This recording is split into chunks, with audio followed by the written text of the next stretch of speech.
James, I totally agree with you. It's about time we started to name and shame. For instance, in South Yorkshire, I had this guy with a Bristol accent. And remember that, a Bristol accent. He's got more or less bold hair. I'm going to put a picture of him right now. Now, this guy is called James Chapman. You'll find him on Facebook.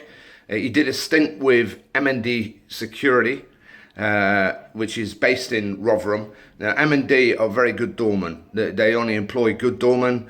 If they find you shit, they're going to get rid of you quick. Well, they found this James Chapman shit, and they got rid of him very quick. Okay? Now, I've not seen him in a situation, so I can only, to be fair to him, state what his attitude was when he came to my venue. First of all, he came around an hour and a half to 2 hours late for the job. He came in a bomber jacket that was way too big for him. So, he had his hands in his pockets and he's doing all this and strutting his stuff on the front door facing me. And he said this to me straight away. Just to let you know, I do what the fuck I want, and all doormen know I do what the fuck I want. I don't talk to customers, but when the shit hits the fan, I've got your back. But I do whatever I want. And he said this in a fucking Bristol accent, all right? Nothing wrong with Bristol accent, but it just didn't wash. Don't get me wrong. He had all the swagger and he had all this shit, but that meant nothing to me. Especially as just before that, I decided to take his ID card. And I noticed that his ID card, had a little while left on it. So I said to him, how long have you been a doorman? He said, I've been a doorman for 17 years. Right? I thought, shit, fucking hell, great. So how long you had a badge? I've had a badge for 7 years. Hang on a minute. Does that mean then that for 10 years you were working illegally as a doorman? Is that what it means? But I didn't say anything to him. So then I was talking to him on the front door, and that's when he went on about, I do what the fuck I want, and I'm left alone to do what I fuck I want, and all the fucking doormen know to leave me alone to do what the fuck I want. So my answer to that was, then why don't you just fuck off my site right now? And his answer to that was, no, I can't do that because area manager said I'm on my last warning, so I can't do that. I said, I don't give a shit. If you're not going to do as you're told, then fuck off my venue. So he's standing there sulking a bit, and I said to him, I thought I'd try a different approach because I'm all for helping people. Maybe his reason is wrong, maybe he's had a bad day. So I said to him, look, in the end, if you're on your last warning, doesn't that say something about your rebellious attitude that you need to change? Well, yeah, I suppose so. Yeah? So maybe if you change that, you'd be more well respected in the industry. No, I do the fuck I want. And then he grunted at a customer, someone that's a regular in our venue, okay, who didn't like the fact he grunted at him because he didn't even want to say hello. What he doesn't realise is that I'm not there and the other lads are not there to do his work. We all get paid a wage, okay? I expect people who are working as door supervisors not only to be there to have my back, but to do the other 98% of the work. And that's greeting people, being friendly to people. Why? Because when you greet people, if their attitude really stinks when you greet them, then you know you don't want them in your venue. Why? Because if their attitude stinks now, what it's going to be like in 8 to 10 pints when you have to speak to them again. Okay? So that is a skill that doorman has to have. He has to be able to articulate and he has to be able to interact with people. Secondly, I have a tendency to let quite a few people into my venue in groups. Why? Because I already establish a relationship on the front door with these guys. I make it clear to them that if one of them gets giddy, I'm going to approach one of the lads to ask them to police them. It works for me. It won't work in clubs like Crystal in Sheffield, this, that and the other. They have to make sure they're not outnumbered because it can be quite a tasty venue. Mine's not so bad like that, okay?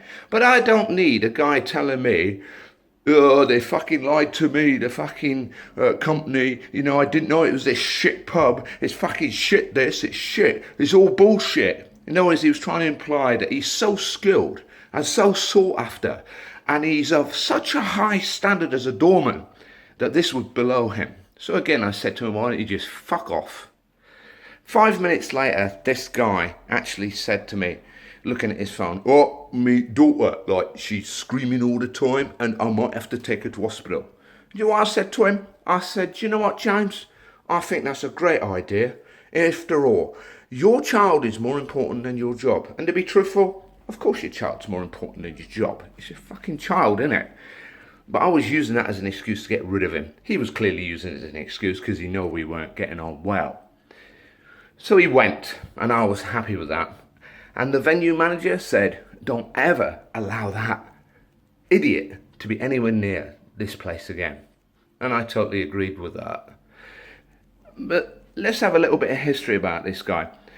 Before it all really went sour for him, I asked him about how he got his badge, because I was very suspicious about his 17 years as a doorman and 7 years with a licence. So we went into conversation and I said to him, so how did you get your licence? Oh, my licence was refused straight away because I stabbed a guy in the neck. Really? You stabbed a guy in the neck and your licence was refused? I thought, well, was that like 5-6 years ago before you applied? No, a couple of years ago. So I went and fucking fought it, didn't I? Now get this. This is the type of character and bullshitter this person is, okay? He actually stated that down at Bristol, they sent me to Crown Court. Crown Court? To be judged before your peers about appealing for your licence? Crown Court? Go on. Yeah, but Crown Court said, no, I've got to go to Sheffield Crown Court and fucking have it dealt with. So I went to Sheffield Crown Court to have it dealt with. Yeah?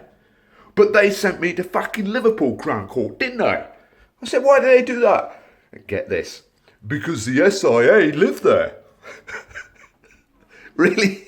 Because the SIA live there? You were sent to Liverpool Crown Court? I said, so what did your solicitor say to get your badge? Oh, the fucking solicitor didn't turn up, did he? So I said to the judge, you fucking give me my badge. And the judge just gave me my badge. Really? Not only is this guy a fucking shirt filler, he's a bullshitter, he's got fucking grandiose ideas about himself, and he's thick as pig shit.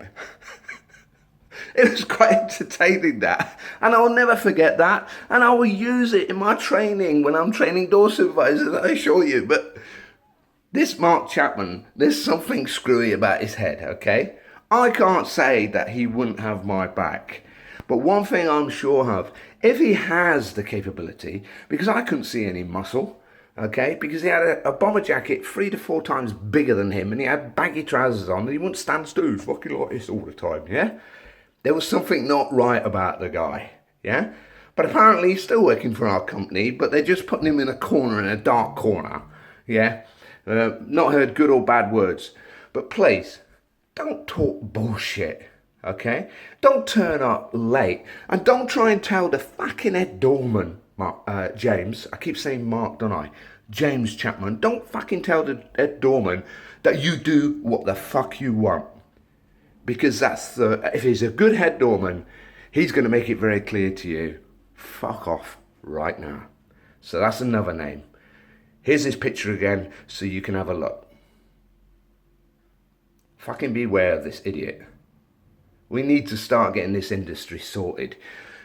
No one's going to pay us decent wages while we have fucking people like that.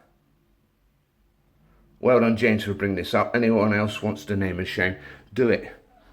Okay? Do it. Fuck them. I'm just fed up with these fucking shirt fillers. Speak to you later.